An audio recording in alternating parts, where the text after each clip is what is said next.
All right, as you may remember, one of the themes in our class is this idea of insider versus outsider. During the first 2 weeks, much of our discussion about this concept has fallen on racial lines. And often when we think about this difference between insider and outsider and discrimination and racism, we often think about it in context of black versus white or white versus black. But in all reality, the history of the United States is largely white versus everyone else. And in some instances, as we'll look at, I think, next week, it is white against white.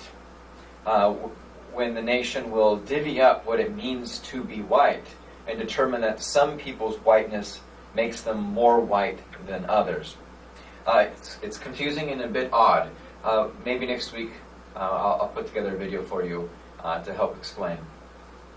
So again, we have insiders who establish this central hub, a place of power, of positioning, of money, of education. And there's everyone else on the outside. Those people are trying to gain access. The people inside are trying to keep those people at bay. And occasionally will pass laws or policies that will enable the growth of that inside structure. Those boundaries would increase to allow for more people to gain access to it. This week, or at least in this video, we're going to be talking specifically about ways that this inside group dealt with Native American tribes. Now, in the readings, you'll read a lot about violence. You'll read about the Indian Wars.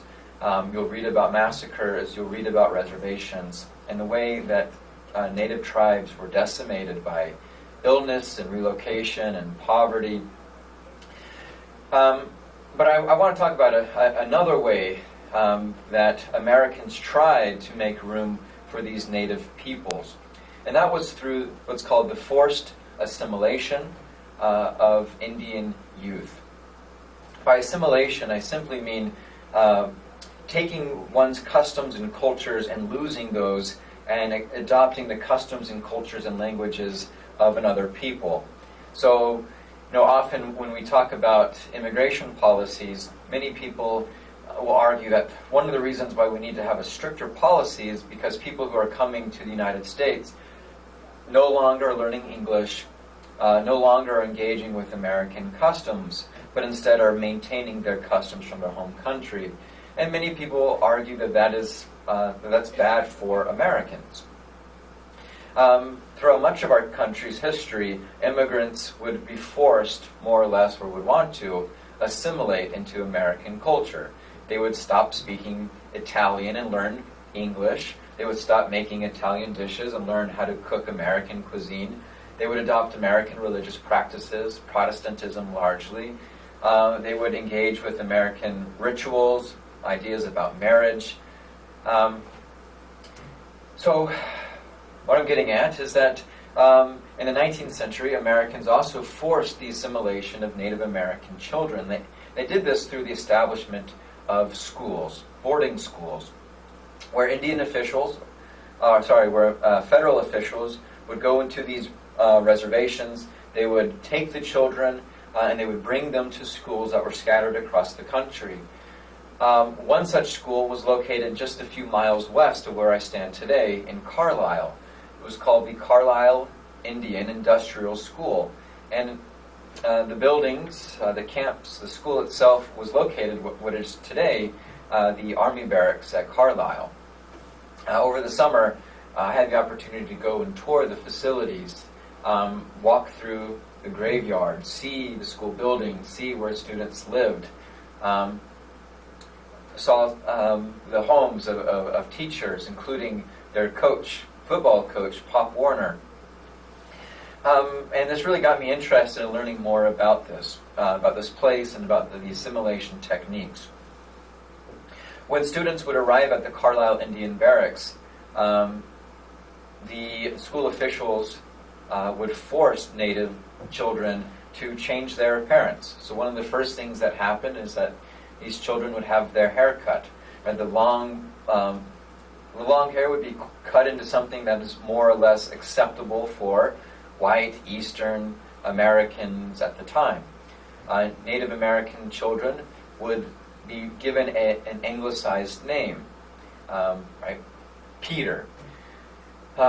These children would be forced to speak English.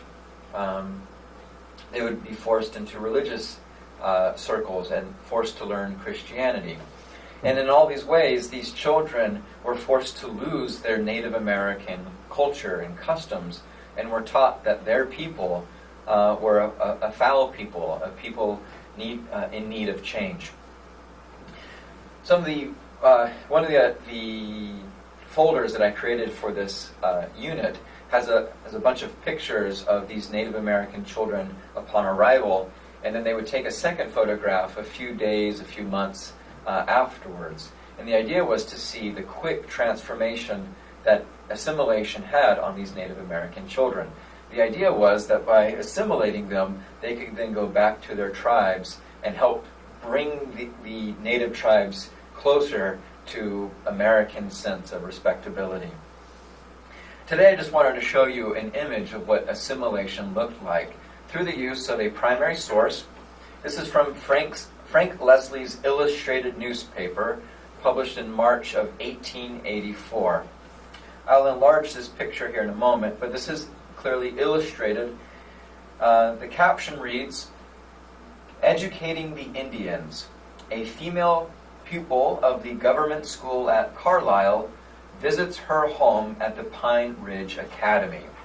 So this scene is supposed to represent an assimilated girl, right? A girl who has gone to the Carlisle Indian Industrial School, has been taught about Western ideas, has learned to read, now speaks English, and you can see here that she is now dressed in the way that Americans would dress. And here now, after having gone to school, she's returning home to her people. So I want to take a moment with you and just to analyze this drawing. That it is a drawing, I believe, is quite important. Because this is a drawing based off of a photograph. Was the illustrator present at this time? Right? Is he simply sitting there drawing what he sees or she sees? Or is this image part of the imagination, right? Imagining, sitting in some New York City art studio, imagining what it would look like for an Indian girl to go back to her home tribe, and capturing the expression on the face of those people. So let's look at this closely and try to analyze what is happening in this photograph. So the first question I would ask you is, what are the first words that come to mind as you look at this photograph? Right? What adjectives would you use to describe it? What adjectives would you use to describe the girl? And what adjectives would you use to describe those who are looking at the girl? She's clearly here in the center. And as we look around, there are some differences in the way that the girl is represented than that of the other tribe members. For example, look at posture. What does the Indian posture, those who are looking, the spectators, what does their posture suggest? Look at their faces and the way that they are represented. They certainly look, I would say, primitive. As we look, you'll notice the hands, right, the children oohing and eyeing, wanting to touch this girl's dress, her purse. But a couple other things that I've noticed as I looked at this. First, in terms of race, as I look at this illustration, it appears as if the girl's skin color has been lightened. Right? It looks like she is whiter than the other tribe members. And I believe that this was done on purpose. You'll notice this as well in some of the photographs you look at, the before and after photographs, that there is a distinct change in skin tone. As I said, I think this is on purpose. The idea of assimilation is that learning more about Western cultures, it also has the impact of transforming them into something that is racially more white. So by attending the Indian school, this girl not only learns English, doesn't only learn Protestantism, but also is transformed to be more or less more white. I think that's really fascinating. I also note the way that this girl is positioned and the way that she is holding herself. She is certainly looking almost like a religious figure. Do a quick Google image search and look at paintings of Jesus Christ. And you'll notice in lots of images of Jesus Christ, he's often standing there and palms extended, allowing people to see the holes in his hands. Right, and the way that she is whitened, the white dress that she's wearing, it almost makes her look angelic, divine. Maybe, if this is a Christ image, maybe the message here is that she is providing the saving graces that Christ would provide for his people. Right? Maybe she is a savior for her Indian tribe. So consider that. Consider race.